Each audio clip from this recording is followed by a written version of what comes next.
Let's get some more reaction on this unprecedented move from Standard & Poor's, a downgrade of the U.S. economy. And our next guest says, just as predicted, Dan Mitchell, senior fellow at the Cato Institute, joins us from Washington, D.C. Dan, good to have you back on the program. You know, it looks like we've been waiting for this. The market priced it in, but still, you know, the announcement on Friday night really sent shockwaves around the world. What do you think? Well, it's a good wake-up call for the politicians in Washington, which have been borrowing and taxing and spending America into a fiscal ditch. And the key thing, and this is where I disagree with Geithner, who wants us to believe that this wasn't merited.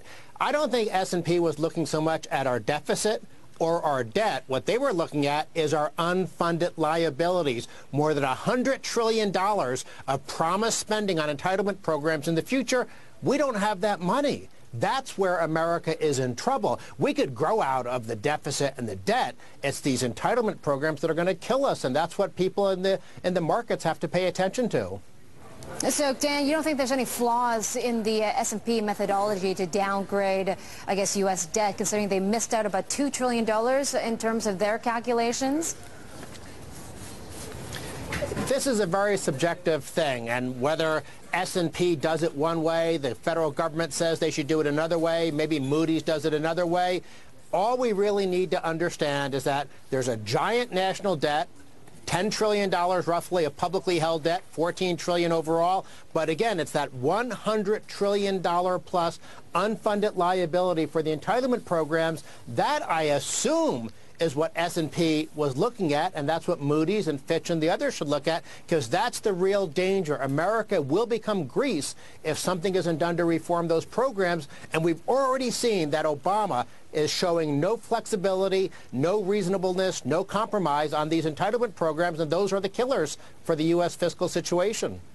Dan, let's talk about the reaction from Obama and the White House, because instead of addressing S&P's concerns in terms of why they downgraded the economy, it looks like they're criticizing S&P themselves. What about this strategy coming from the White House? Well, the White House has two things they're trying to do. Number one, they're saying, well, S&P didn't get it right. But then they're saying, oh, it's the fault of those bad Republicans over there because they wouldn't agree to a tax increase. Well, of course, we've seen in Europe that they tax, then they spend, then they tax again, then they spend again, and it hasn't stopped them from rolling up these giant deficits and debt and getting into the kind of situation we see in Greece and Portugal. So Obama wants to use this as an excuse to try to lure Republicans into a tax increase trap, but I think that would simply result in more spending, economic weakness, and probably higher deficits. Okay, Dan, stick around. We're going to talk to you after this break. Dan Mitchell, senior fellow at the Cato Institute from D.C. Now from Sydney. Let's get more reaction on this S&P downgrade, and we're going to bring back in Dan Mitchell, senior fellow at the Cato Institute, who's still with us in Washington, D.C. And Dan, some are thinking, you know, why does Standard & Poor's go ahead with this downgrade, knowing what kind of panic it would cause in the markets? If I had to guess, I think the panic will be short-lived. I think I agree with some of your other guests who have said that there's really no place for anybody to go. You're not going to invest in European government bonds. Japan has some long-run issues. So in some sense, the U.S. is benefiting from the fact that other countries have made similar mistakes in letting government get too large and spending so much. But that doesn't save us, because in the long run, we still have those issues of the huge unfunded liability, the weaker growth. We're getting European-style growth because we have European-style policies now. Okay, well, let's talk about some of these European countries, because we have France and the U.K. also still AAA rated. Some are saying, well, why downgrade the U.S. when you take a look at the problems in France? You know, why don't you make a move, S&P, on what's happening over in the Eurozone?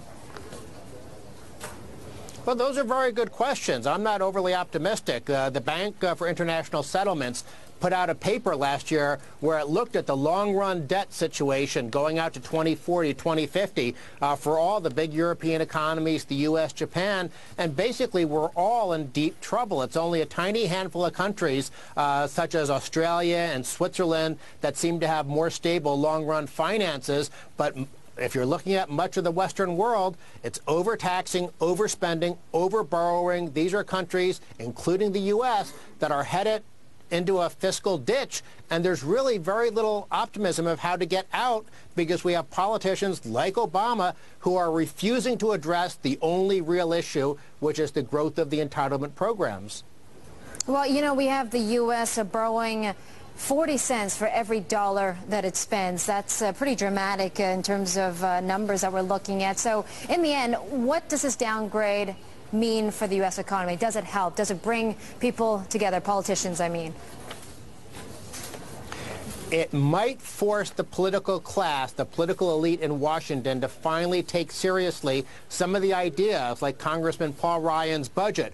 The only group that I think deserves some cheers are the House Republicans, because they passed the Ryan budget that would have saved long-term spending, saved $4 trillion. Then they passed cut, cap, and balance. The Senate Democrats have done nothing. Obama's done nothing. And let's be bipartisan about this. Bush helped get us in this mess because he was a big spender as well. All right, Dan, thank you for sharing your thoughts this morning. Dan Mitchell, Senior Fellow at the Cato Institute, joining us from Washington.